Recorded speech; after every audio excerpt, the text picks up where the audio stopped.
পাহাড়ি সান্যাল তাকে নিয়ে গিয়েছিল আকাশবাণীতে।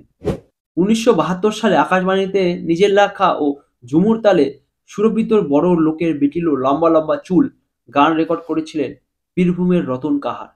১৯৭৬ সালে তার গাওয়া গানকে জনপ্রিয় করে দেন লোকসঙ্গীত শিল্পী স্বপ্না চক্রবর্তী।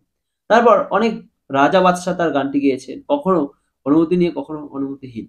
স্বীকৃতি পায়নি রতন কাহার। আনন্দের খবর, এই বছর ভারত সরকার প্রদত্ত পদ্মশ্রী সম্মানে ভূষিত হচ্ছেন সিউড়ির ভট্টাচার্য পাড়ার বাসিন্দা প্রবীণ লোকসঙ্গীত শিল্পী রতন কাহার।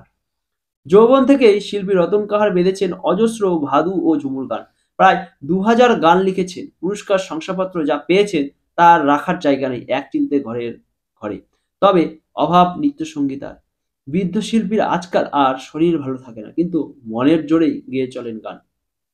৮৮ বছর বয়সে শিল্পী এখনো গান গেয়ে ফেরেন সিউড়ির পথে। তিনি বাঁচিয়ে রেখেছেন বাংলার হারিয়ে যাওয়া ভাদু গান। শিল্পী রতন কাহারকে আমাদের কুর্নিশ ও শ্রদ্ধার্ঘ্য।